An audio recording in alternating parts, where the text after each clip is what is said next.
kerosene lamp ay kumikindat sa ibabaw ng kahoy na counter at ang liwanag nito ay parang sumasayaw sa mga dingding na kawayan ng aking karinderya.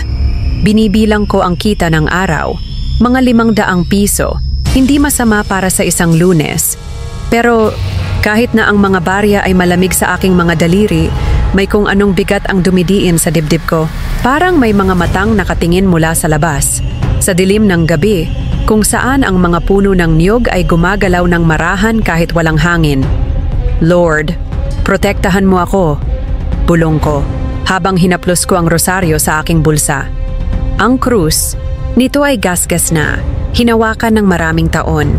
Mula pa noong bata pa ako at tinuruan ako ni Lola na magdasal tuwing natatakot. Sa aming barangay, simple ang buhay. Sa araw, puno ng ingay ang karinderya. Mga tawa ng mga tricycle driver, chismis ng mga tindera, at amoy ng sinigang na naglalakbay sa hangin. Ang karinderya ko ay maliit lang. Isang bahay kubo na may mga upuang plastik at mesang kahoy na puno ng mga gasgas mula sa mga kutsilyo at tinidor. Sa gabi, kapag wala na ang mga customer, ang katahimikan ay parang kumot na bumabalot sa paligid. Pero ngayong gabi, ang katahimikang iyon ay iba. May lamig, may bigat, parang may naghihintay sa labas ng liwanag ng lampara. Kahapon, kumuha ako ng bagong kusinero. Mang Doro ang pangalan niya. O iyon ang sinabi niya. Walang sinabi tungkol sa pinanggalingan niya. Walang kwento tungkol sa pamilya o trabaho. Dumating siya sa karinderya, dala ang isang lumang bag na gawa sa sako, at sinabing kailangan niya ng trabaho. May kakaiba sa kanya. Ang ngiti niya, baluktot. Parang hindi umaabot sa mga mata niya. Ang mga kamay niya, masyadong mabilis kapag naghihiwa ng sibuyas o karne, parang hindi kailangang mag-isip. Pero ang mga mata niya, masyadong lapad, masyadong hindi gumagalaw.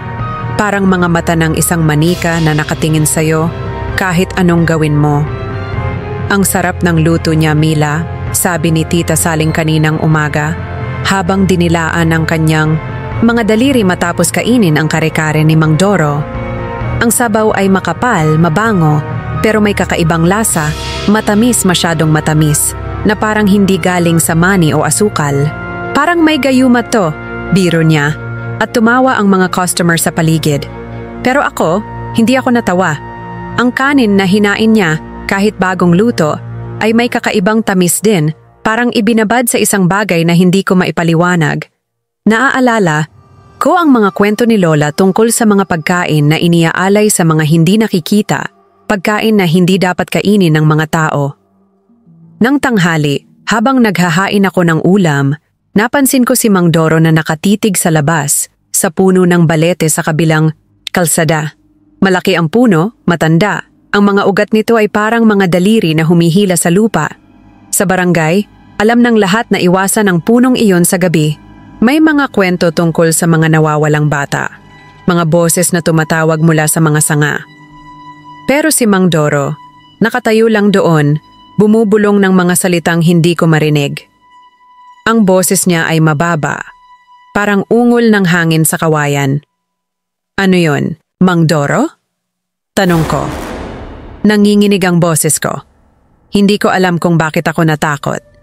Pero ang lamig ng hangin sa likod ng leeg ko ay parang hinintay ang sagot niya. Tumingin siya sa akin, at ang ngiti niya ay lumawak. Masyadong malawak. Parang ang bibig niya ay hindi na pantao. Hindi siya sumagot. Pero may kinuha siya sa bulsa ng kanyang apron. Isang maliit na buto. Hindi buto ng manok, kundi mas mahaba, mas matulis, na parang galing sa isang bagay na hindi ko gustong isipin. Isinilid niya ito pabalik sa bulsa at nagpatuloy sa paghihiwa ng karne na parang walang nangyari. Kinagabihan, habang isinasara ko ang karinderya, narinig ko ang mahinang pag-ungol mula sa kusina. Parang isang awitin, pero hindi iyon musika. Mas parang isang bulong na nagmumula sa lalamunan ng isang bagay na hindi dapat nagsasalita. Nilock ko ang pinto, pero hindi ko mapigilan ang sarili ko. Sumilip ako sa maliit na bintana ng kusina.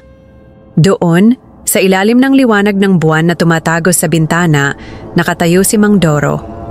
Hindi siya gumagalaw pero ang anino niya sa sahig ay masyadong mahaba, masyadong manipis, parang hindi kanya.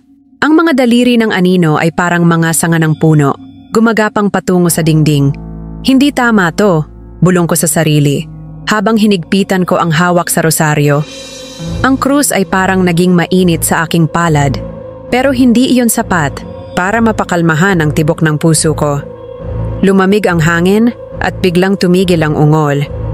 Umatras ako mula sa bintana, pero nadapa ako sa isang kaldero na wala naman doon kanina. Ang tunog ng metal sa sahig ay parang sigaw sa katahimikan. Napatingin ako sa paligid, pero wala akong makita sa dilim. Lord, protektahan mo ako. Paulit-ulit kong bulong habang inilalagay ko ang rosaryo sa leeg ko. Pero sa loob ng karinderya, may narinig akong kakaiba. Isang mahinang kaluskos, parang mga kuko na kumakayod sa kahoy. "Huwag kang lumingon, Mila," sabi ng boses mula sa kusina. Pero ang kaluskos ay lumakas, parang mga hakbang na papalapit mula sa dilim ng karinderya. Natigilan ako, ang mga daliri ko'y nakakapit sa rosaryo na parang ito ang tanging bagay na magliligtas sa akin. Ang tunog ng kaldero na nadapa ko kanina ay parang umalingaw-ngaw pa rin sa tenga ko. At ang lamig ng gabi ay dumikit sa balat ko na parang basang tela. Hindi ko alam kung bakit, pero pakiramdam ko'y may mga mata sa likod ko na sinusundan ng bawat galaw ko. Ang kerosene lamp sa aking kamay ay kumikindat at ang liwanag nito ay naglalaro sa mga dingding ng bahay, pero hindi sapat para maalis ang dilim sa labas.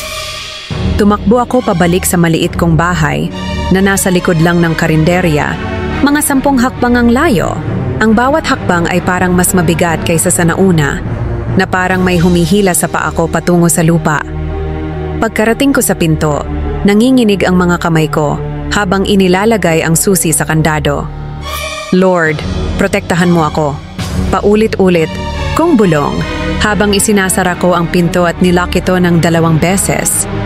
Ang bahay ko ay simple, isang kwarto na may papag na kawayan, isang maliit na altar ng Santo Niño sa sulok, at isang bintana na may tabing na gawa sa lumang tela. Sinindihan ko ang isa pang kerosene lamp at inilagay ito sa mesa, pero kahit ang liwanag nito ay hindi sapat para maalis ang bigat sa dibdib ko. Mila, kalmahan mo, sabi ko sa sarili. Pero ang imahe ng anino ni Mang Doro, masyadong mahaba, masyadong manipis, ay parang nakadikit sa isip ko. Ang mangiti niya, ang mga matang hindi kumukurap, ang butong iyon sa bulsa niya. Lahat iyon ay parang mga piraso ng palaisipan na hindi ko maunawaan. Umupo ako sa papag, hinawakan ang rosaryo at sinubukang magdasal. Pero bawat ama namin ay parang napuputol ng mga tunog sa paligid, ang kuliglig sa labas, ang mahinang kaluskos ng mga dahon, at ang langit-ngit ng sahig na kahoy sa ilalim ko. Bawat tunog ay nagpapatalon sa akin at pakiramdam ko'y may kung anong gumagalaw sa labas, sa dilim, na naghihintay lang na magkamali ako. Bandang hating gabi narinig ko ito, isang mahinang katok sa bintana. Parang mga kuko na marahang kumakayod sa salamin, may ritmo, tuloy-tuloy, na parang tibok ng puso. "Sino yan?"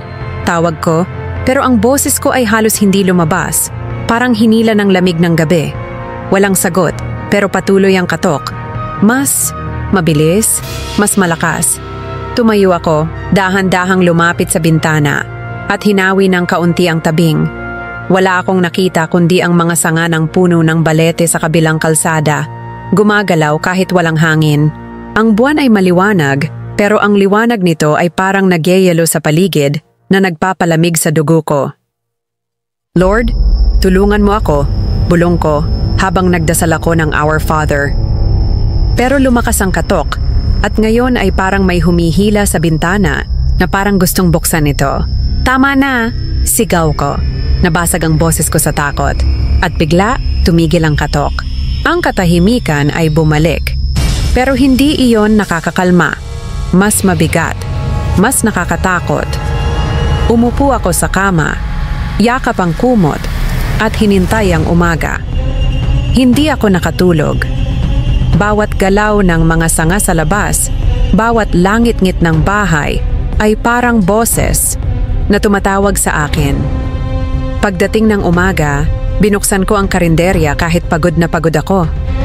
Si Mang Doro ay nandun na, hinintay ang baboy. Ang kutsilyo niya ay mabilis na gumagalaw sa ibabaw ng chopping board. Ang ngiti niya ay pareho pa rin. Baluktot, masyadong malawak, na parang hindi para sa akin kundi para sa isang bagay na hindi ko nakikita. Ang aga mo, Mang Doro, sabi ko, pilit na kalmado, pero ang boses ko ay nanginginig. Hindi siya tumingin, nagpatuloy lang sa paghiwa at ang bawat tunog ng kutsilyo ay parang sumasabay sa tibok ng puso ko. Si Kuya Rodel, ang barangay tanod, ay dumating para sa kanyang pansit, tulad ng dati. Mila, parang pagod ka, sabi niya. Tinitigan ako. Ang mga mata niya ay puno ng pag-aalala at pakiramdam ko'y alam niya na may mali. May narinig ka ba kagabi? Tanong niya habang kinakain ang pansit. Gusto kong sabihin ang lahat. Ang katok, ang anino, ang buto sa bulsa ni Mang Doro, pero natakot ako. Paano kung isipin nilang nababaliw ako? Sa halip, ngumiti ako at sinabi, kulang lang sa tulog.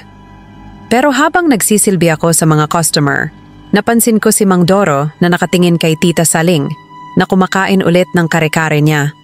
Ang mga mata niya ay hindi kumukurap at ang hangin sa karinderya ay parang biglang bumigat na parang may darating na bagyo. Ang amoy ng kare-kare ay bumalot sa paligid. Pero ngayon, may kakaibang amoy ito. Matamis, mabaho, na parang dugo na natuyot na napatingin ako sa balete sa labas at sa isang saglit parang may aninong gumalaw sa mga sanga nito. Masyadong mabilis para makita ko ng malinaw. Huwag kang magtira ng pagkain, Mila, sabi ni Mang Doro. Hindi tumitingin sa akin. Pero ang mga mata niya ay nakatuon pa rin kay Tita Saling at ang kutsilyo sa kamay niya ay parang may sariling buhay. Mabilis na humihiwa sa baboy na nasa harap niya. Ang tunog ng kutsilyo laban sa kahoy na chopping board ay parang sumasabay sa tibok ng aking puso at ang kakaibang amoy, basang lupa at dugo, ay lalong lumakas na parang bumabalot sa buong karinderya. Napahigpit ang hawak ko sa rosaryo. Ang mga kuwintas nito ay parang naging mainit sa aking palad. Hindi ko alam kung bakit, pero pakiramdam ko'y may mga matang nakamasid mula sa bawat sulok, kahit na ang mga customer ay abala sa pagkain at pagtawa. Ang karinderya ay puno ng ingay. Noong umaga, ang kalansing ng mga kutsara, ang tawanan ng mga tricycle driver, at ang amoy ng bagong lutong kanin na karaniwang nagpapagaan ng loob ko. Pero ngayon, kahit ang amoy ng kanin ay may halong kakaiba, isang tamis na hindi dapat naroon. Si Mang Doro ay nasa kusina, hininalo ang isang malaking kaldero ng bulalo. Ang kanyang mga kamay ay masyadong maayos, masyadong mabilis, na parang hindi kailangang mag-isip. Mang Doro, ano yang niluluto mo? Tanong ko ulit, pero ang boses ko ay nanginginig, halos mawala sa ingay ng karinderya. Hindi siya sumagot, ngunit ang mahinang hum na narinig ko kagabi ay muling umalingaw-ngaw mula sa kanyang lalamunan. Mababa, parang bulong ng isang bagay na hindi ko gustong makilala. Pinilit ko ang sarili kong lumapit, kahit na ang bawat hakbang ay parang laban sa isang puwersang humihila sa akin pabalik. Sumilip ako sa kaldero at ang nakita ko ay nagpanginig sa buong katawan ko.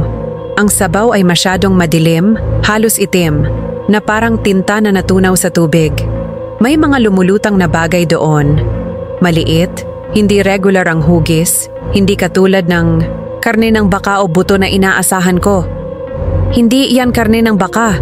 Bulong ko sa sarili, umatras ng mabilis.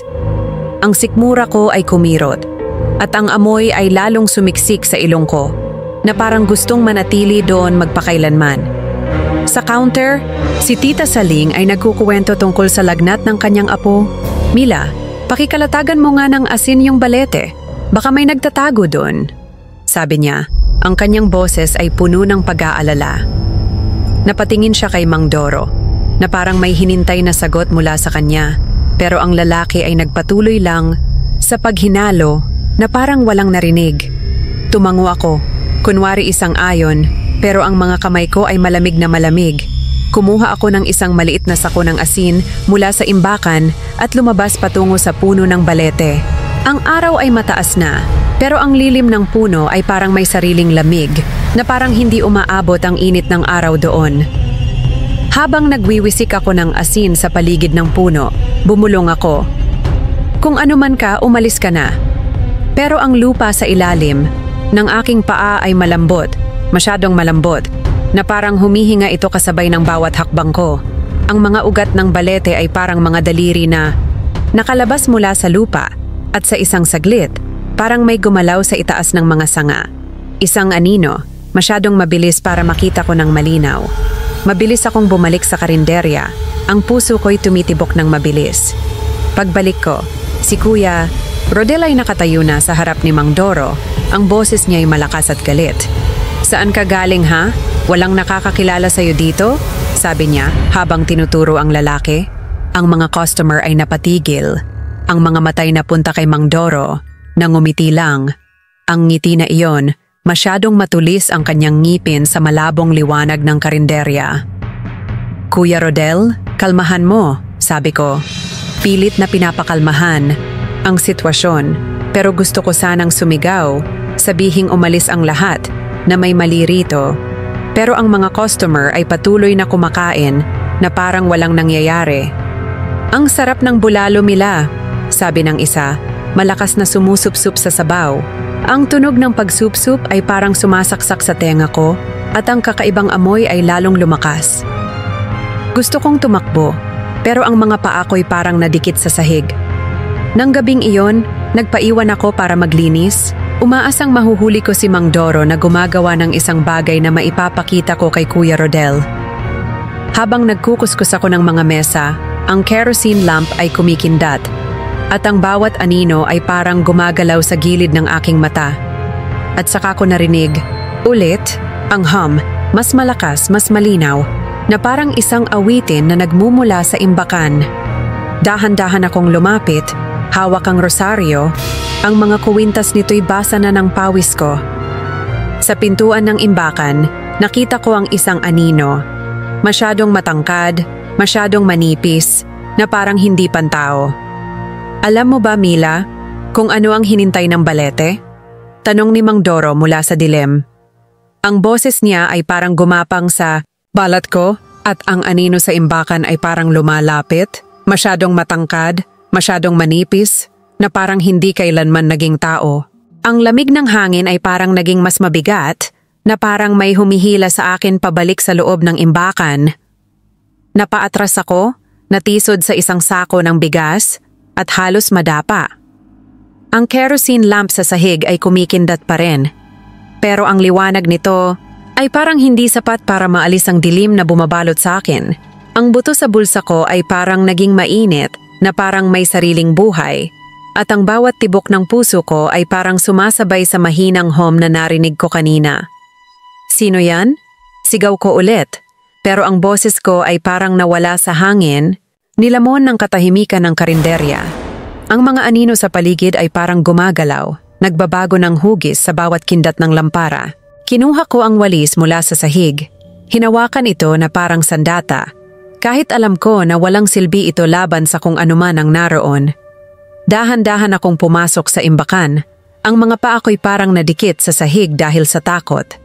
Ang hangin, sa loob ay mabigat, parang basang lupa pagkatapos ng ulan, pero may halong amoy ng dugo. Matamis, mabaho, na parang natuyot na sa isang bagay na hindi ko gustong isipin. "Mang Doro, ikaw ba yan?" Tawag ko, pero alam ko na hindi siya sasagot. Ang hum ay nagpatuloy, mababa, parang bulong ng isang bagay na hindi dapat nagsasalita. Sa likod ng mga kahon, narinig ko ang isang kaluskos.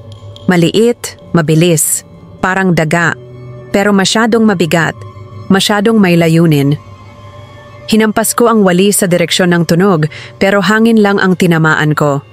Ang puso ko'y tumitibok ng mabilis, at ang bawat galaw sa paligid ay parang isang babala. At saka ko nakita, sa sahig, sa ilalim ng isang sako, isang maliit na buto, katulad ng nakita ko sa bulsa ni Mang Doro. Matulis, masyadong mahaba para sa isang manok, at may kakaibang kulay, parang hinintay ng dugo. Yumuko ako para kunin ito, At sa sandaling hinawakan ko ang buto, biglang sumara ang pinto ng imbakan.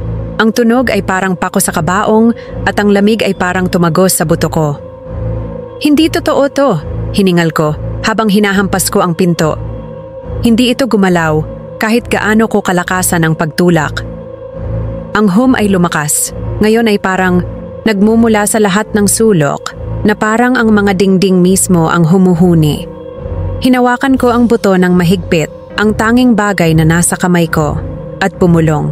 Lord, tulungan mo ako. Pero ang kaluskos ay lumapit, at ngayon ay nararamdaman ko ito. Isang bagay na humaplos sa bukong-bukong ko, malamig at malambot, na parang kamay ng isang bata. Sinipa ko ng malakas, at ang tinamaan ko ay tumili, isang tunog na hindi pantao.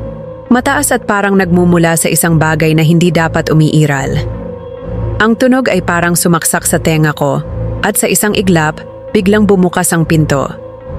Natumba ako palabas, humihingal, ang mga kamay ko'y nanginginig habang hinintay ko ang susunod na mangyayari. Pero wala, tahimik ang karinderya, maliban sa mahinang kindat ng lampara. Pagtingin ko sa counter, nandoon si Mang Doro. Pinupunasan ang isang kutsilyo na kumikinang sa ilalim ng liwanag. Ang mga mata niya'y nakatitig sa akin, hindi kumukurap, at ang ngiti niya'y masyadong kalmado, masyadong hindi natural. "Bakit ka sumigaw, Aling Mila?" Tanong niya. Ang boses niya ay parang hinintay ang sagot ko. Hindi ako makapagsalita, ang lalamunan ko'y tuyo, at ang buto sa bulsa ko ay parang tumitimbang sa akin. "May daga lang," pagsisinungaling ko. Pilit nang umiti kahit alam ko na hindi niya iyon paniniwalaan. Tumango siya, pero ang mga mata niya ay hindi gumalaw, na parang nakikita niya ang lahat ng kinatatakutan ko. Nang gabing iyon, hindi ako nakatulog. Inilagay ko ang buto sa ilalim ng unan ko. Hindi ko alam kung bakit, pero pakiramdam ko'y kailangan ko itong itago. Nagdasal ako, paulit-ulit, pero ang bawat ama namin ay parang hindi sapat. Ang katok sa bintana ay bumalik, mas mabilis, mas galit, na parang may gustong pumasok.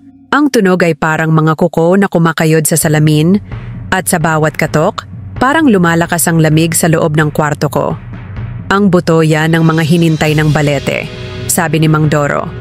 Ang boses niya ay parang bulong ng hangin.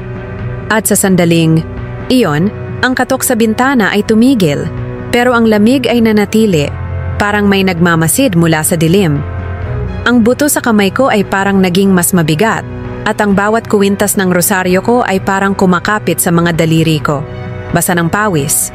Hindi ko alam kung paano ako nakarating sa kama pagkatapos ng mga nangyari, pero doon ako nanatili, yakap ang kumot, naghihintay ng umaga. Ang bawat tunog sa labas, ang kuliglig, ang mga dahon na gumagalaw, ang mahinang langit-ngit ng kubo, ay parang mga bulong na tumatawag sa akin na parang may gustong sabihin pero hindi ko kayang unawain. Pagsikat ng araw, ang liwanag ay parang hindi sapat para maalis ang takot na nadama ko kagabi. Mabilis akong nagbihis, kinuha ang buto mula sa ilalim ng unan at itinago ito sa bulsa ng aking duster. Tumakbo ako patungo sa kubo ni Aling Nena, ang albularyo ng barangay, na nakatira sa dulo ng kalsada, malapit sa ilog. Ang kubo niya ay luma, gawa sa kawayan at nipa, at ang paligid ay puno ng mga halamang gamot, tanglad, sambong, at mga ugat na hindi ko kilala. Pagpasok ko, ang amoy ng sinunog na niyog at tuyong dahon ay bumalot sa akin. Pero kahit ang pamilyar na amoy ay hindi nagpabuti sa pakiramdam ko. "Aling Nena, may mali sa karinderya ko," sabi ko, habang inilabas ko ang buto mula sa bulsa. Ang mga kamay ko'y nanginginig, at ang buto ay parang kumikinang sa malabong liwanag ng kubo. Umupo si Aling Nena sa isang upuang kawayan, ang kanyang mga matay puno ng pag-aalala habang tinitigan ng buto. Hinaplos niya ito ng kanyang mga daliri, at ang mukha niya ay biglang namutla. "Mila, hindi ito buto ng hayop," bulong niya. Halos hindi ko marinig ang boses niya. "Galing to sa isang lumilipat." Nanlamig ang dugo ko. Alam ko ang ibig sabihin ng lumilipat sa mga kwento ni Lola. Mga nilalang na hindi tao, hindi hayop, na kayang magpalit ng anyo, magtago sa katawan ng iba. Anong ibig mong sabihin, Aling Nena? Tanong ko. Pero ang boses ko'y nanginginig. Hindi siya sumagot agad. Kumuha siya ng isang maliit na mangkok ng asin mula sa altar niya, nagwisik sa buto at nagsimulang bumulong ng isang orasyon. Ang boses niya ay nanginginig at ang bawat salita ay parang may bigat na hindi ko maipaliwanag. Huwag mo tong bitawan, Mila, sabi niya pagkatapos. Gamitin mo to laban sa kanya. Tumango ako, kahit hindi ko lubos na naiintindihan. Ang takot ay parang lumamon sa akin. Pero hinawakan ko ng mahigpit ang buto at isinilid ulit sa bulsa. Pagbalik ko sa karinderya, si Mang Doro ay nagluluto na at ang hangin ay mabigat sa parehong amoy ng lupa at dugo. Ang kaldero sa harap niya ay puno ng sabaw na masyadong madilim at ang galaw ng mga kamay niya ay masyadong mabilis, halos naglalaho sa paningin ko. Ang bango ng luto mo, Mang Doro, sabi ni Tita Saling na nakaupo sa counter. Pero ang ngiti niya ay nawala nang makita ang mukha ko. Alam ko na nakita niya ang takot sa mga mata ko, pero hindi siya nagsalita. Nagpatuloy ako sa paghahain sa mga customer, pero ang bawat galaw ko ay parang pilit. Ang mga mata ko'y laging bumabalik kay Mang Doro na ngayon ay naghihiwa ng gulay, sibuyas, kamatis, repolyo. Pero ang bawat hiwa ay masyadong perpekto, masyadong mabilis. Ang kutsilyo sa kamay niya ay parang may sariling buhay at ang tunog nito laban sa chopping board ay parang sumasabay sa tibok ng puso ko. Si Kuya Rodel ay dumating ulit. Ang boses niya ay mahina pero puno ng tensyon. Mila, may nakita akong anino kagabi sa balete, sabi niya habang kumakain ng pansit. Parang tao pero hindi. Masyadong mali ang hugis. Gusto kong sabihin ang lahat, ang buto, ang ungol, ang babala ni Aling Nena. Pero nang tumingin ako kay Mang Doro, nakita ko ang kanyang mga mata, nakatitig sa akin hindi kumukurap. Ang ngiti niya ay naroon pa rin, masyadong malawak, masyadong hindi pantao. Mag-iingat ka kuya, sabi ko na lang, pilit na pinapakalmahan ang boses ko. Nang hapon, isang customer ang biglang nagrereklamo. Mila, parang may buhangin sa sinigang. Sabi niya, dinura ang isang maliit na matulis na piraso sa plato. Nang tingnan ko, halos mahulog ang plato mula sa kamay ko. Ang piraso ay parang buto, katulad ng nasa bulsa ko. Nanginginig ang kamay ko habang kinuha ko ang plato at dinala sa kusina. Nilock ko ang sarili ko sa imbakan, hinawakan ang buto sa bulsa ko at nagdasal. Pero bago pa man ako makapagsimula ng ama namin, nagsimula ulit ang mas malakas, mas malapit. Parang nasa loob ng ulo ko. Ang tunog ay parang bumabalot sa akin at ang buto sa kamay ko ay parang naging mainit, na parang may hinintay ito. Huwag kang magtiwala sa mga hinintay ng balete, bulong ko sa sarili, habang humigpit ang hawak ko sa buto. Pero ang ay hindi tumigil at ang dilim sa imbakan ay parang lumalapot, na parang may gustong lumabas mula sa mga anino. Ang buto sa kamay ko ay parang naging mas mainit, na parang may sariling tibok, at ang bawat kuwintas ng rosaryo ko ay parang kumakapit sa mga daliri ko, basa ng pawis. Ang mga hakbang sa labas ng pinto ay tumigil, pero ang lamig ay nanatili, at ang katahimikan ay mas nakakatakot kaysa sa anumang tunog. Idinikit ko ang tenga ko sa pinto, hinintay ang anumang galaw.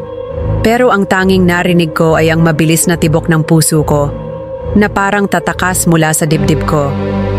Biglang may mahinang kayod, parang mga kuko na marahang kumakayod sa kahoy, at napatalon ako pabalik, halos natisod sa isang sako ng bigas. "Huwag kang lalapit!" Sigaw ko, yakap ang buto na binasbasan ni Aling Nena. Ang boses ko ay nabasag, at ang pinto ay nanginig, na parang may humihila rito mula sa kabilang side. Hinintay ko ang susunod na mangyayari, pero hindi bumukas ang pinto. Sa halip, narinig ko ang isang mahinang ungol, mababa at parang nagmumula sa lalamunan ng isang bagay na hindi dapat umiiral. Kinuha ko ang sako ng asin mula sa sahig, nanginginig ang mga kamay ko at nagwisik ng bilog sa paligid ko. "Kung aswang ka, umalis ka na," bulong ko. Kahit alam ko na ang mga salita ay hindi sapat. Ang kayod ay tumigil at ang katahimikan ay bumalik. Pero ito'y masyadong mabigat. Parang may hinintay akong biglang sumulpot mula sa dilim. Umupo ako sa sahig, yakap ang buto, at nagdasal, paulit-ulit, na Ama namin hanggang sa narinig ko ang mga manok na tumilaok sa labas, senyales ng umaga. Dahan-dahan kong binuksan ang pinto ng imbakan at ang karinderya ay walang laman. Ang kerosene lamp ay patay na, pero ang amoy ng basang lupa at dugo ay nanatili, lalo na sa kusina. Napatingin ako sa counter. Nandoon ang kutsilyo ni Mang Doro. May mantsa ng isang bagay na madilim, hindi katulad ng mantika o sabaw. Itinago ko ang buto sa apron ko at nagsimulang magluto, pilit na ginagawang normal ang umaga. Pero ang bawat galaw ko ay parang laban sa isang puwersang hindi ko makita. Ang mga customer ay dumating, tulad ng dati, pero ang hangin ay iba, mabigat, na parang may nagmamasid. Si Tita Saling ay pumasok, namutla ang mukha. "Mila, may dugo sa labas ng karinderya mo," sabi niya. Itinuro ang isang bakas ng dugo na humantong sa puno ng balete. Ang sikmura ko ay kumirot at ang mga salita ni Aling Nena ay bumalik sa isip ko. Galing to sa isang lumilipat. Kinuha ko ang walis at winaksi ang dugo, bumubulong. Hindi totoo to. Kahit alam ko na hindi ako naniniwala sa sarili, kopan ang dugo ay sariwa, makintab, at ang amoy nito ay pareho sa nararamdaman ko sa kusina. Habang winawalis ko ito, napatingin ako sa balete. Ang mga sanga nito ay parang gumagalaw, kahit walang hangin, at ang mga ugat sa lupa ay parang humihinga. Mabilis akong bumalik sa karinderya, ang puso ko'y tumitibok ng mabilis. Si Kuya Rodel ay dumating mamaya, ang mga mata niya ay makitid, puno ng hinala. "Mila, may nawawalang manok sa barangay," sabi niya habang umuupo sa isang mesa. "Sinong kasama mo kagabi?" Hindi ako makasagot. Ang lalamunan ko ay sumikip at ang buto sa bulsa ko ay parang naging mas mabigat. Gusto kong sabihin ang lahat, ang ang mga hakbang, ang buto. Pero ang titig ni Mang Doro mula sa kusina ay parang hinintay ang bawat salita ko. "Mag-iingat ka, kuya," sabi ko na lang, pilit na ngumiti. Pero ang mga customer ay patuloy na dumating, pinupuri ang pagkain ni Mang Doro. "Ang sarap ng adobo, Mila," sabi ng isa. Pero napansin ko ang ilang mukha, maputla, ang mga matay parang salamin, na parang may sakit na hindi nila maipaliwanag. Nang gabing iyon, maaga kong nilak ang karinderya. Hindi na kaya ng katawan ko ang bigat ng araw. Habang naglalakad pa uwi, ramdam ko ang mga matang nakamasid mula sa dilim. Ang mga sanga ng balete ay parang umaabot at sa isang saglit, nakita ko ang isang anino. Masyadong matangkad, masyadong manipis, na gumalaw sa pagitan ng mga puno. "Ang balete ay gutom, Mila," sabi ng isang boses mula sa likod ng puno. Ang boses ay hindi kay Mang Doro, pero pamilyar, at ang anino ay parang lumalapit, dahan-dahan, mula sa dilim. Ang mga sanga ng balete ay parang gumagalaw, umaabot patungo sa akin, at ang mga ugat sa lupa ay parang humihinga, tumitibok kasabay ng puso ko. Mahigpit kong hinawakan ang buto sa bulsa ko, ang mga daliri ko'y basa ng pawis, at bumulong ako, "Lord, gabayan mo ako." Pero ang hangin ay naging mas mabigat, parang humihinga ng putik, at ang ungol mula sa mga sanga ay parang isang awitin na hindi ko gustong marinig. "Kung nandyan ka, Mang Doro, lumabas ka." Sigaw ko ulit, pero ang boses ko ay nabasag, nilamon, ng katahimikan ng gabi. Ang buwan ay maliwanag, pero ang liwanag nito ay parang nagyeyelo sa paligid na nagpapalamig sa dugo ko. Umatras ako, pero natisod ako sa isang ugat ng balete at ang buto ay nahulog mula sa kamay ko, gumulong patungo sa mga anino sa ilalim ng puno. "Hindi!" bulong ko, habang nagmadali akong sundan ito. Hinukay ko ang lupa, ang mga daliri ko'y nangangalay sa lamig, at sa isang saglit, may malamig na humaplos sa kamay ko. Parang mga daliri, pero masyadong manipis, masyadong hindi pantao. Mabilis ko itong hinila pabalik, humihingal, at ang puso ko ay parang sasabog. "Hindi mo ko matatakot!" Sigaw ko, pero alam ko na pagsisinungaling iyon. Ang takot ay parang kumain sa akin, at ang bawat tunog, ang kaluskos ng mga dahon, ang ungol mula sa mga sanga, ay parang sumisigaw ng babala. Natagpuan ko ang buto, nakatago sa pagitan ng mga ugat. Pero nang hawakan ko ito, basa ito, madulas, na parang hinintay ng dugo. Hinila ko ang kamay ko, at ang amoy ng lupa at dugo ay sumiksik sa ilong ko, na parang gustong manatili doon magpakailanman. Tumakbo ako pabalik sa bahay. Ang mga paa ko'y parang nadikit sa lupa sa bawat hakbang. Pagkarating ko, nilock ko ang pinto ng 2 beses at dinala ko ang buto sa lababo. Binuksan ko ang gripo, nagdarasal, pero nang hugasan ko ang buto, ang tubig ay naging pula, pagkatapos ay itim, na parang tinta na natunaw. Ano to, Diyos ko? Bulong ko habang nanginginig ang mga kamay ko. Pinalot ko ang buto sa isang lumang tela, itinago ito sa ilalim ng unan ko, at nagdasal hanggang sa magumaga.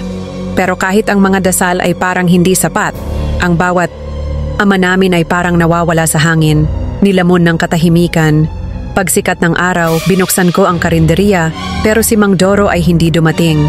Nagluto ako mag-isa, nanginginig ang mga kamay ko habang hinintay ang mga sibuyas at hinintay ang karne.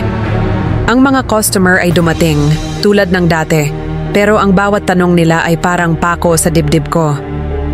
Nasaan si Mang Doro, Mila? Tanong ng isa. May sakit daw? Pagsisinungaling ko, iniiwas ang mga mata ko, pero ang amoy ng kakaibang sabaw ay nanatili sa kusina, at ang kutsilyo ni Mang Doro ay nandoon pa rin sa counter. Ang mantsa nito ay parang tumititig sa akin. Si Tita Saling ay dumating, ang mukha niya ay namutla, at ang mga mata niya ay puno ng takot. Mila, may nakita akong babae sa balete kagabi, bulong niya habang umuupo sa counter. Pero wala siyang mukha. Nanghina ang mga tuhod ko at halos mahulog ang plato na hawak ko. Anong ibig mong sabihin, tita? Tanong ko, pero alam ko na ang sagot.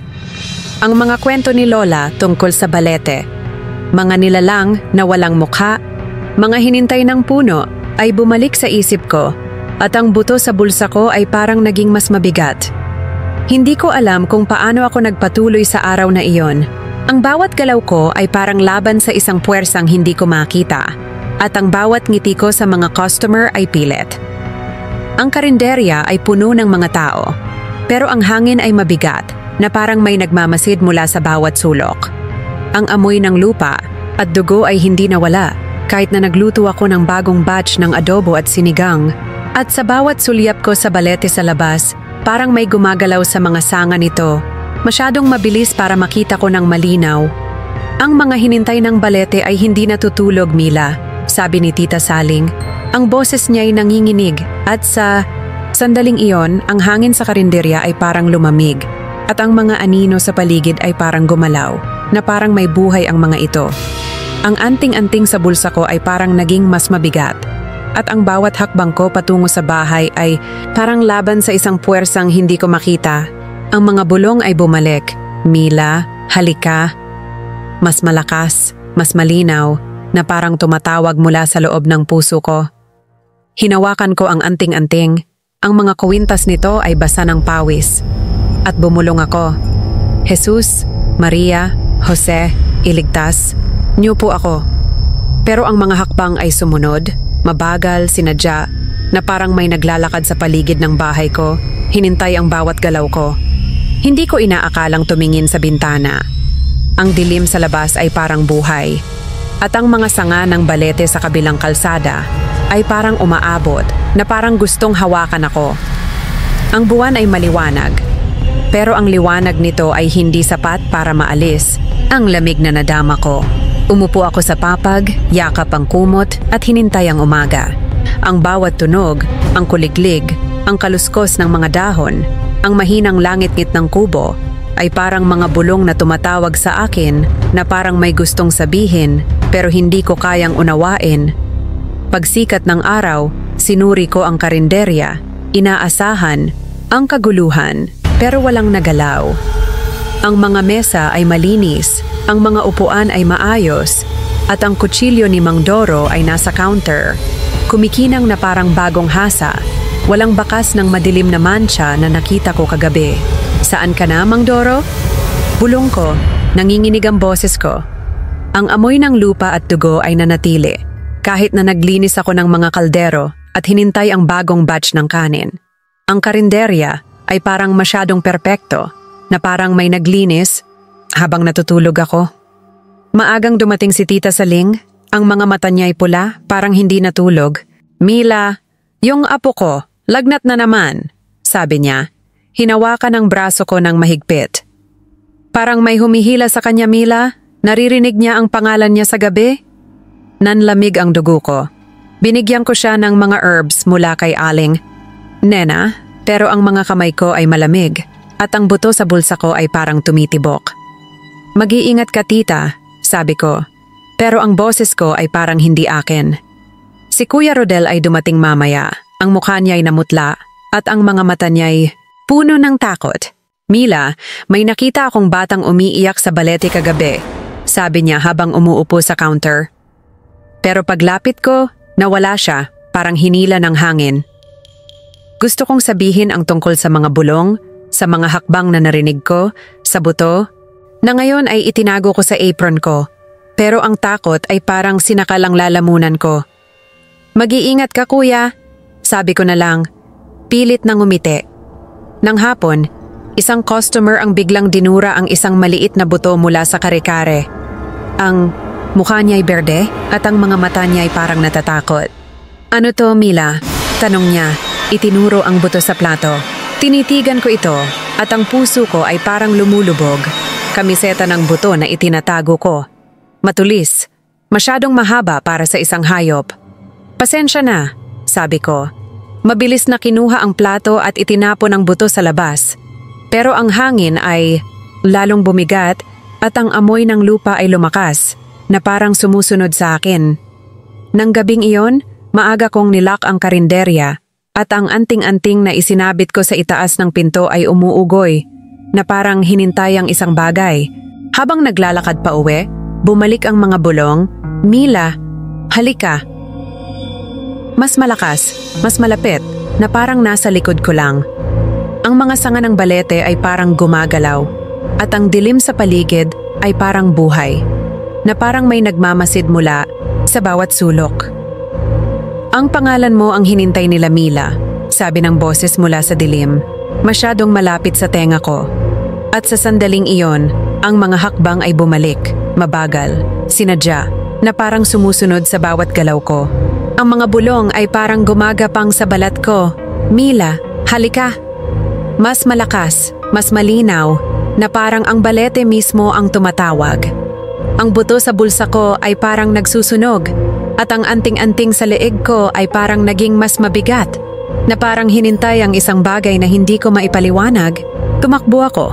Ang mga paa ko'y parang nadikit sa lupa sa bawat hakbang, at ang puno ng balete ay parang lumalaki sa harapan ko. Ang mga ugat nito ay baluktot na parang mga daliri na gustong hawakan ako. Ang liwanag ng buwan ay malamig at ang mga sanga ay parang gumagalaw, umaabot patungo sa akin. Hindi ako lalapit. Sigaw ko, pero ang boses ko ay nabasag, nilamon ng tawa na umuugong sa loob ng ulo ko. Matalim ang tawa, malupit, na parang hinintay ang bawat takot ko.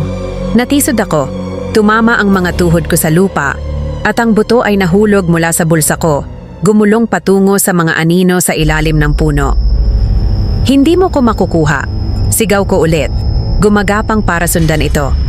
Ang lupa ay mainit, tumitibok, parang may sariling puso, at ang amoy ng basang lupa at dugo ay bumalot sa akin. Natagpuan ko ang buto, pero nang hawakan ko ito, may humila sa bukong-bukong ko. Malamig, malakas, na parang kamay ng isang bagay na hindi dapat umiiral. Sinipa ko ng malakas, humihingal, at ang bagay na iyon ay bumitaw, pero ang tunog ng ungol ay nanatili sa tenga ko. Tumakbo ako pabalik sa bahay, isinara ang pinto ng malakas, at nilock ito ng 2 beses. Lord, bakit mo ko pinapabayaan? Iyak ko, habang umaagos ang luha sa mukha ko. Itinali ko ang anting-anting sa leeg ko, at ang bigat nito ay parang nagbibigay ng kaunting lakas, pero ang takot ay hindi nawala. Ang mga bulong ay naroon pa rin kahit sa loob ng bahay na parang tumagos sa mga dingding. Pagsikat ng araw, binuksan ko ang karinderya pero ang hangin ay mali. Parang may mga matang nakamasid mula sa bawat sulok. Si Mang Doro ay bumalik, nakatayo sa kusina, hininalo ang isang kaldero ng sabaw. Ang ngiti niya ay mas malawak, ang mga mata niya ay mas maitim na parang walang ilaw sa loob. "Saan ka galing, Mang Doro?" tanong ko. Halos bulong ang boses ko, pero hindi siya sumagot. Humuni lang siya ng parehong awitin, mababa, parang bulong ng lupa. Ang amoy ng sabaw ay pareho pa rin, basang lupa, dugo, at isang tamis na hindi dapat naroon. Hindi dumating si Tita Saling at narinig ko mula sa isang customer na lumala ang kalagayan ng apo niya, halos hindi na humihinga. "Mila, may nagpapakita raw sa balete," sabi ng isa pang customer. Iniiwas ang kare-kare sa plato niya. Nanginginig ang mga kamay ko habang naghahain at ang buto sa apron ko ay parang tumitibok, na parang may hinintay. Si Kuya Rodel ay dumating. Mahina ang boses. "Mila, may dugo ulit sa balete pero walang bakas ng hayop," sabi niya. Ang mga mata niya ay puno ng hinala. Tumango ako, tuyo ang lalamunan ko, hindi makapagsalita. Nang gabing iyon, nagpaiwan ako sa karinderya. Pinapanood, si Mang Doro, umalis siya ng walang salita, diretso patungo sa balete. Sumunod ako, hawak ang buto at anting-anting, ang puso ko'y tumitibok ng mabilis. Ang mga sanga ng puno ay gumalaw, na parang buhay, at nakita ko siyang nawala sa mga anino, na parang nilamon ng dilim. Ang balete ay hindi naghihintay mag-isa. "Mila," sabi ng boses mula sa mga sanga, at sa sandaling iyon, ang mga anino ay parang lumalapot, at ang mga ugat ng puno ay parang gumagapang patungo sa akin, na parang buhay ang mga ito. Ang buto sa kamay ko ay mainit, parang may sariling tibok, at ang anting-anting sa leeg ko ay parang nagsusunog, na parang nagbabala sa akin ng isang bagay na hindi ko pa nauunawaan. Ang malamig na hangin ay bumalot sa akin, at ang hum mula sa balete ay umuugong sa lupa, sa dibdib ko, sa bungo ko, na parang gusto nitong kunin ang bawat hininga ko. "Mang Doro, anong ginagawa mo dyan?" Tawag ko ulit, pero ang boses ko ay halos nawala. Nilamon ang kaluskos ng mga dahon at ng mabigat na katahimikan. Walang sagot, pero ang puno ay parang buhay. Ang mga sanga nito ay gumagalaw kahit walang hangin, at ang mga ugat sa lupa ay parang humihinga. Mahigpit kong hinawakan ang buto, naalala ang mga salita ni Aling Nena. "Gamitin mo to laban sa kanya." Kumuha ako ng asin mula sa bulsa ko, nagwisik sa paligid ko, at bumulong. "Kung ano man ka, umalis ka." Pero ang hangin ay lalong bumigat, at ang amoy ng dugo at lupa ay parang sinasakal ako, na parang gusto nitong manatili sa loob ng baga ko. At saka ko nakita, sa gitna ng mga anino, isang figura, hindi si Mang Doro, kundi isang bagay na mas matangkad, mas manipis. Ang mga mata nito'y pulang kumikinang na parang mga baga sa dilim. "Mila," sibol nito. Ang boses ay parang mga kutsilyong tumatagos sa balat ko. Napasigaw ako, naghagis ng asin patungo dito, at ang figura ay umatras. Ang anyo nito'y kumikindat na parang apoy na hinintay ng hangin. Tumakbo ako pabalik sa karinderya. Ang mga paa ko'y parang nadikit sa lupa, at nilock ko ang pinto. Nanginginig ang mga kamay ko. "Hindi to totoo," hiningal ko. Pero ang buto sa kamay ko ay tumitibok. Mainit na ngayon, na parang may hinintay ito.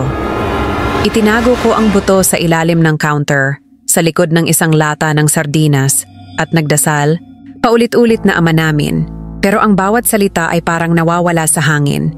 Ang anting-anting sa leeg ko ay parang naging mas mabigat, pero ang bigat nito ay nagbigay ng kaunting lakas, na parang nagpapaalala sa akin na hindi ako nag-iisa.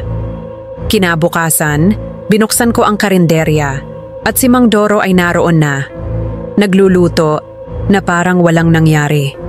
Pero ang kanyang mga kamay ay nag-iwan ng madilim na mantsa sa mga kaldero, at ang ngiti niya ay masyadong malawak, ang mga mata niya ay masyadong maitim, na parang walang ilaw sa loob. "Ang sarap ng luto mo, Mang Doro," sabi ng isang customer. Pero maputla ang mukha niya, ang mga matay lumulubog, na parang may sakit na hindi niya maipaliwanag.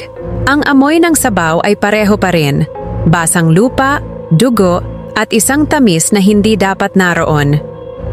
Narinig ko mula sa isa pang customer na ang apo ni Tita Saling ay nasa ospital na, halos hindi humihinga, at ang mga bulong tungkol sa sumpa ay kumalat sa barangay. Ang bawat salita ay parang pako sa dibdib ko, at ang buto sa ilalim ng counter ay parang tumitibok, na parang alam nito ang mga nangyayari. Si Kuya Rodel ay dumating, ang mukha niya ay seryoso, at ang boses niya ay mahina.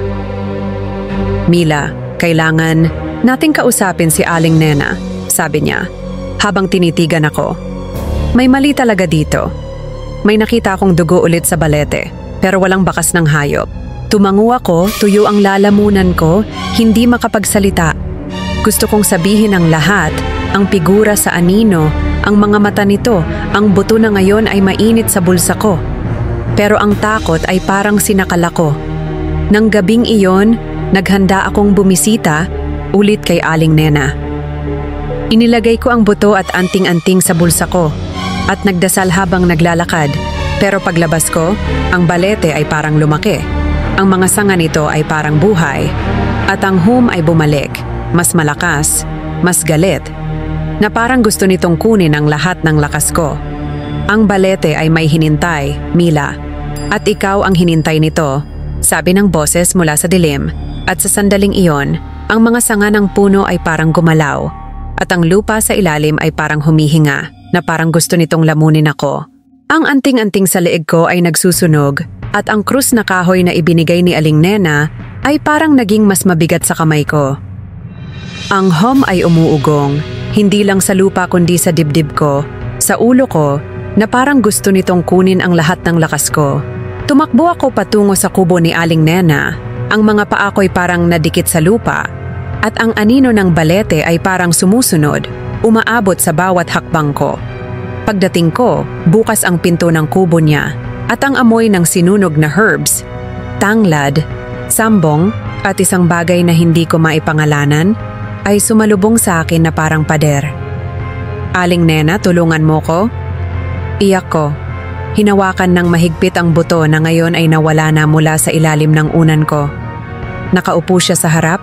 Ng maliit na altar, ang mga kandila ay kumikindat. At ang mga mata niya ay matalim, puno ng kaalaman na hindi ko gustong malaman. "Mila, yang tagaluto mo, hindi tao," sabi niya. Ang boses niya ay mababa, parang nagbabala. Kinuha niya ang buto na dala ko dati. Binalot ito sa dahon ng saging at nagsimulang bumulong sa isang wikang hindi ko naiintindihan. Mga salitang parang galing sa lupa mismo. "Kailangan natin siyang harapin sa balete, pero nguyain ka kung mahina ang loob mo," sabi niya. Ang mga mata niya ay nakatitig sa akin, na parang hinintay ang anumang kahinaan. Tumango ako. Nangilid ang luha sa mga mata ko pero ang takot ay parang sinasakal ang puso ko. Binigyan niya ako ng isang maliit na bote ng banal na tubig at isang krus na kahoy. Ang ibabaw nito'y gasgas na parang hinintay ng maraming taon. "Hawakan mo to, Mila, kahit anong mangyari," sabi niya. At ang bigat ng mga salita niya ay parang nadagdag sa anting-anting sa leeg ko. Pagbalik ko sa karinderya, wala si Mang Doro, pero ang hangin ay mabigat at ang mga kaldero sa kusina ay may mantsang itim na parang hinintay ng dugo na natuyo na. Ang amoy ng lupa at dugo ay nanatili kahit na naglinis ako ng mga mesa at hinintay ang bagong batch ng kanin. Tumawag si Tita Saling, nanginginig ang boses. "Mila, yung apo ko sinasabi niyang may tumatawag sa kanya galing sa balete." Lumubog ang puso ko at ang mga salita ni Aling Nena ay bumalik sa isip ko, hindi tao. Nagwisik ako ng banal na tubig sa paligid ng karinderya, bumubulong, "Huwag kang lalapit sa amin." Pero ang hangin ay parang lalong bumigat. Si Kuya Rodel ay dumating, madilim ang mukha. "Mila, may dugong bakas ulit papunta sa bahay mo," sabi niya. Ang mga mata niya ay puno ng hinala. Tumakbo ako pa uwi. Ang anting-anting ay nagsusunog sa dibdib ko. At pagdating ko, nakabukas ang pinto ko. Ang buto na itinago ko sa ilalim, nang unan ay nawala sino kumuha nito? Sigaw ko. Hinintay ang bawat sulok ng bahay pero wala akong makita. Ang home ay bumalik, mas malakas. Nanginginig ang mga dingding at ang krus sa kamay ko ay parang naging mainit. Kinuha ko ang bote ng banal na tubig at ang krus, tumakbo pabalik kay Aling Nena. Handa na siya, dala ang isang sako ng asin at mga herbs. Ang mukha niya ay seryoso. Mila, sa balet na to matatapos, sabi niya, at naglakad kami patungo sa puno. Ang hangin ay mabigat, puno ng amoy ng dugo at lupa, at ang hum ay parang umuugong na sa tenga ko na parang gusto nitong kunin ang lahat ng tapang ko. Ang balete ay nangangailangan ng dugo, Mila, sabi ni Aling Nena. Ang mga mata niya ay nakatitig sa puno, at sa sandaling iyon, ang mga sanga ay parang gumalaw, at ang hum ay naging isang sigaw na parang tumatagos sa kaluluwa ko. Ang balete ay parang buhay. Ang mga ugat nito'y tumitibok na parang mga ugat sa katawan.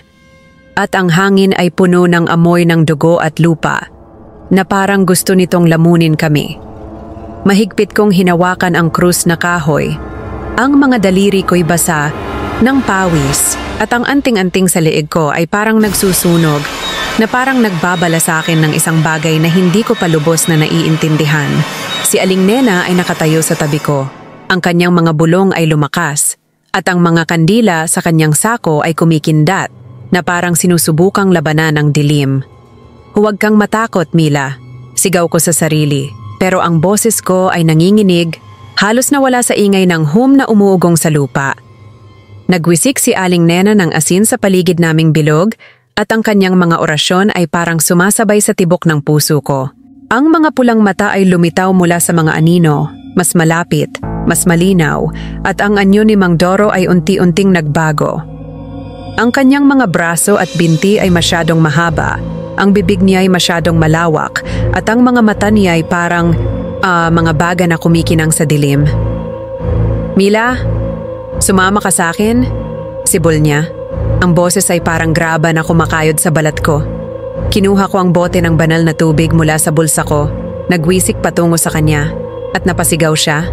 Ang balat niya'y parang nagsusunog, umuusok sa ilalim ng buwan. Hindi mo ko makukuha!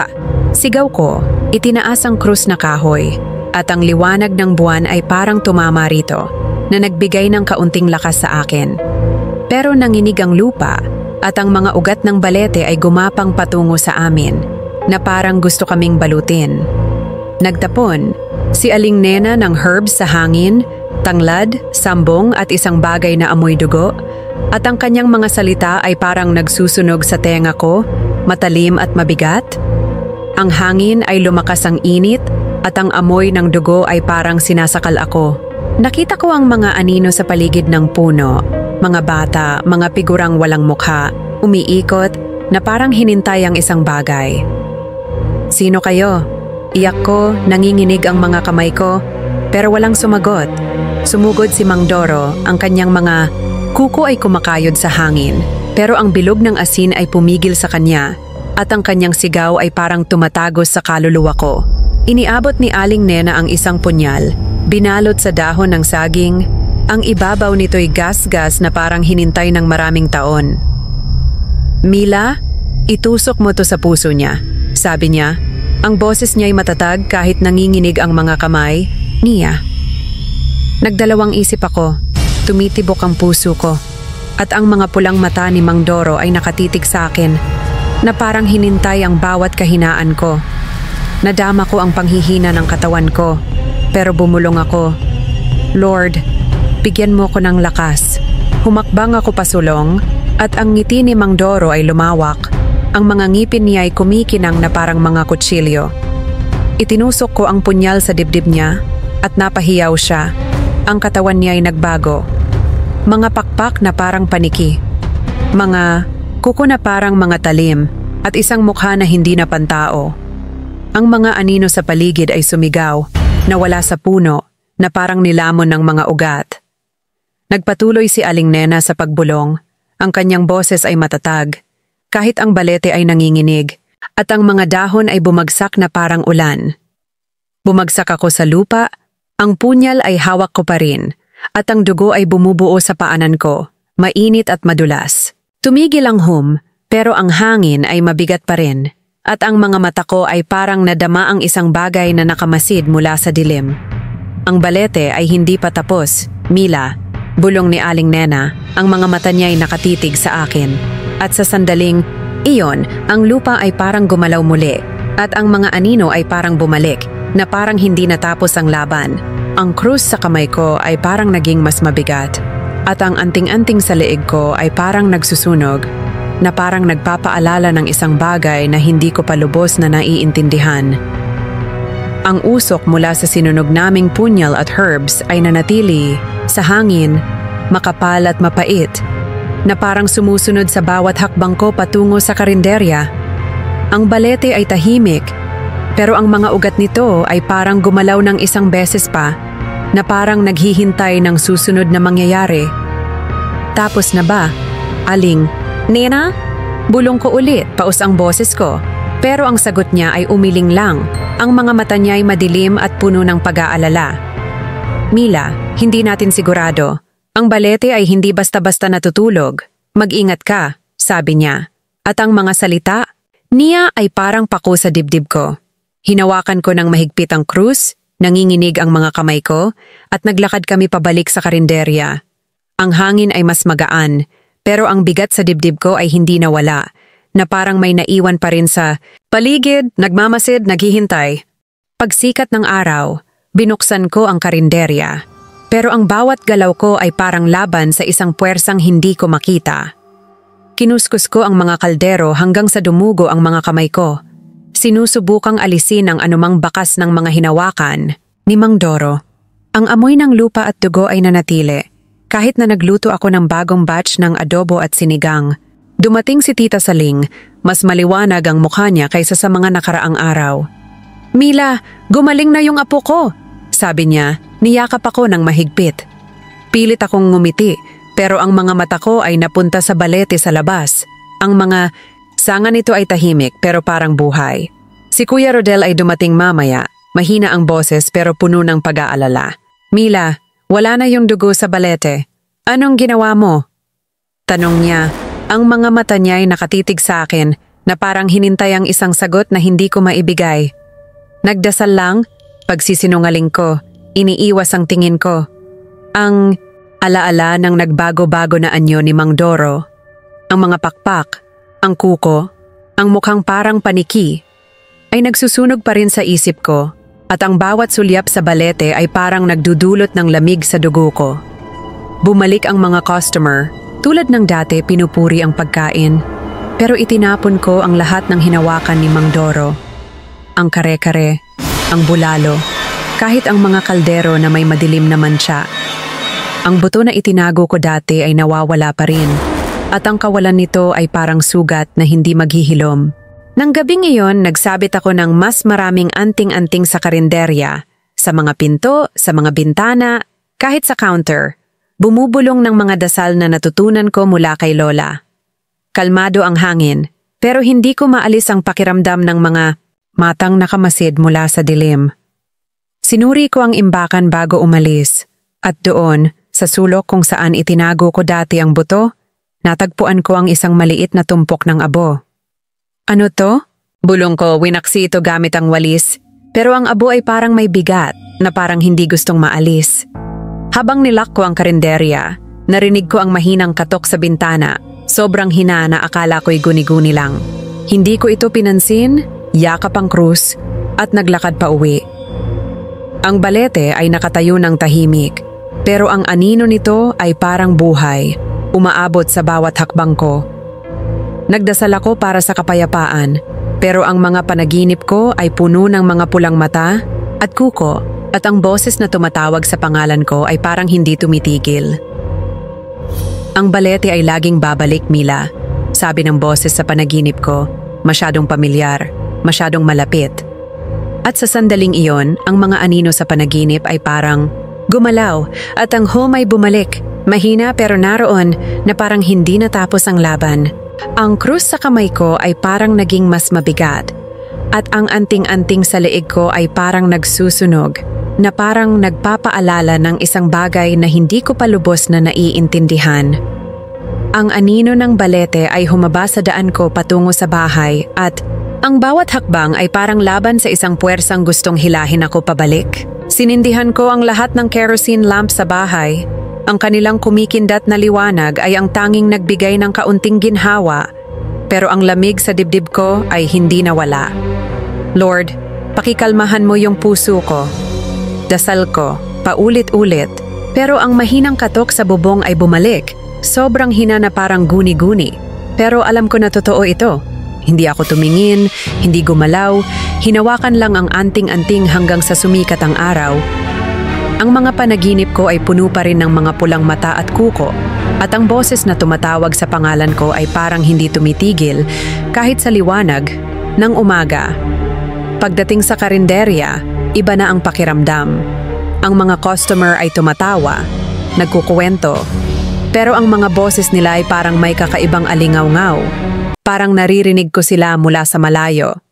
Ang mga mesa ay malinis, ang mga kaldero ay hinintay ko na ng bagong sabaw, pero ang amoy ng lupa ay nanatili, mahina pero naroon na parang hindi gustong umalis. Dumating si Tita Saling, dala ang apo niya, na malusog na ngayon pero tahimik. Ang mga mata niya ay palaging napupunta sa balete sa labas. Mila, natatakot siya sa puno, sabi ni Tita Saling. Mahina ang boses at ang mga salita niya ay parang pako sa dibdib ko. Tumango ako, sumikip ang lalamunan ko, hindi makapagsalita. Si Kuya Rodel ay dumaan mamaya, pagod ang mukha, ang mga mata niya ay puno ng pag-aalala. Mila, may naririnig daw ang iba sa balete paggabi, sabi niya, habang umuupo sa counter. Mga bulong, mga hakbang, parang may tumatawag. Gusto kong sabihin ang lahat, ang mga katok, ang anino, ang buto na natagpuan ko ulit. Pero ang takot ay parang sinakal ang boses ko. Mag-iingat kayo, sabi ko na lang. Pilit na ngumiti, pero alam ko na hindi niya iyon paniniwalaan. Nagluto ako mag-isa, iniiwasan ang imbakan kung saan natagpuan ko ang abo. Pero habang naglilinis ng mga mesa, nakatagpo ako ng isa pang buto sa ilalim ng isa, mas maliit, mas matulis kaysa sa una. Hindi na ito matatapos. Bulong ko. Pinalot ito sa tela at itinago sa bulsa ko. Ang buto ay parang may bigat, na parang nagpapaalala ng isang bagay na hindi ko gustong harapin. Pumunta ako kay Aling Nena, na mukhang tumanda ng husto, ang mga kamay niya'y nanginginig habang inaabot sa akin ang isang sako ng asin at isang bagong anting-anting. Mila, yung aswang may hinintay siya, sabi niya. Ang boses niya'y mahina pero puno ng babala. Hindi pa tapos ang balete. Nagwisik ako ng asin sa paligid ng bahay, sa karinderya, at maging sa paligid ng balete. Pero ang hangin ay lalong bumigat kada gabi. Ang katok ay lumakas. Ngayon sa mga dingding, sa pinto na parang may gustong pumasok. Ano pang gusto mo? Sigaw ko isang gabi, umiiyak, pero ang katok ay tumigil. At ang isang anino, masyadong matangkad, masyadong manipis, ay gumalaw sa labas ng bintana ko. Hinawakan ko ang bagong buto. Nagdarasal na sapat ito. Pero ang bigat sa dibdib ko ay hindi nawala. Ang karinderya ay bukas pa rin. Pero ramdam ko, may naghihintay, nakamasid, nag-aabang ng tamang oras. Ang balete ay hindi natutulog, Mila, at ikaw ang hinintay nito, sabi ng boses mula sa anino. At sa sandaling iyon, ang mga katok ay bumalik, mas mabilis, mas galit, na parang ang balete mismo ang tumatawag sa akin. Ang krus sa kamay ko ay parang naging mas mabigat, at ang anting-anting sa leeg ko ay parang nagsusunog, na parang nagpapaalala ng isang bagay na hindi ko gustong harapin. Ang anino sa labas ng bintana ay nanatili, tahimik pero mabigat, na parang hinintay ang bawat galaw ko. Kung nandyan ka pa, tapusin mo na to! Sigaw ko ulit, pero ang boses ko ay nabasag, nilamon ang katahimikan ng gabi. Hindi gumalaw ang anino, hindi nagsalita, pero ang mga mata ko ay parang nadama ang isang bagay na nakamasid, hindi lamang mula sa labas kundi mula sa loob din ng puso ko. Gising ako buong gabi, hawak ang buto at krus, Ang mga daliri ko'y basa ng pawis. Ang bawat tunog, ang kuliglig, ang kaluskos ng mga dahon, ang mahinang langit-ngit ng kubo, ay parang mga bulong na tumatawag sa akin na parang may gustong sabihin pero hindi ko kayang unawain. Ang anting-anting sa leeg ko ay parang nagbibigay ng kaunting lakas pero ang buto sa kamay ko ay mainit na parang may sariling buhay. Pagsikat ng araw, naghanda ako para sa karinderya at sa unang pagkakataon sa loob ng maraming araw, matatag ang mga kamay ko habang naghihiwa ng sibuyas at naghahanda ng adobo. Iniiwasan ko ang mga recipe ni Mang Doro, nagluto ng simpleng pagkain na natutunan ko mula kay Lola, adobo na may tamang dami ng suka, sinigang na walang kakaibang amoy. Dumating ang mga customer, mas marami kaysa sa mga nakaraang araw, at ang mga tawa nila ay mas malakas. Ang mga mukha nila ay mas maliwanag. Si Tita Saling ay dumating, dala ang apo niya, na ngayon ay naglalaro sa labas, malayo sa balete. Mila, parang bumalik na yung dating karinderya, sabi niya, ngumiti ng malawak, at ang yakap niya ay parang nagbigay ng kaunting ginhawa. Tumango ako, pero ang mga mata ko'y napunta sa balete sa labas. Ang mga sanga nito'y tahimik, pero parang buhay pa rin. Si Kuya Rodel ay dumaan, mas madalas na siyang magpatrolya sa barangay. Mila, mukhang tahimik na, sabi niya, pero nakita ko ang duda sa mga mata niya, na parang alam niya na hindi pa talaga tapos ang lahat. Itinago ko ang buto sa bulsa ko, panatilihing malapit ang anting-anting, at nagwiwisik ako ng asin sa paligid ng karinderya araw-araw tulad ng itinuro ni Aling Nena. Dumalaw siya isang umaga, ang mukha niya ay mas malambot, pero ang mga mata niya ay puno pa rin ng pag-aalala. Mila, natalo mo siya pero mag-ingat ka pa rin, sabi niya. Inabot ang isang huling supot ng herbs, tanglad, sambong, at isang bagay na amoy dugo. Isinabit ko ito sa itaas ng pinto ng karinderya, nagdarasal para sa kapayapaan, pero ang bigat sa dibdib ko ay hindi nawala. Ang katok ay tumigil, ang hum ay nawala, pero ang anino ng balete ay parang buhay, at ang mga ugat nito'y mahinang tumitibok na parang naghihintay. Hindi ako nakatulog ng maayos. Puno ang mga panaginip ko ng mga bulong na hindi ko maunawaan, mga aninong masyadong matangkad, masyadong manipis. Ang karinderya ay umunlad, pero hindi na ako kumuha ng ibang tagaluto.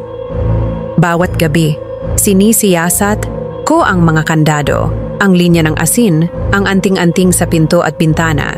Ang barangay ay parang normal na muli. Ang mga bata ay naglalaro, ang mga matatanda ay nagkukuwento, at ang mga customer ay bumalik. Pero alam ko, sa kaibuturan ng puso ko, na may natitira pa, naghihintay, nag-aabang ng tamang oras.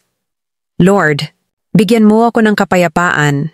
Dasal ko bawat gabi, yakap ang krus, pero ang buto sa bulsa ko ay nanatiling mainit. Isang paalala ng dilim na hinintay ko. Ang dilim na maaaring bumalik anumang oras.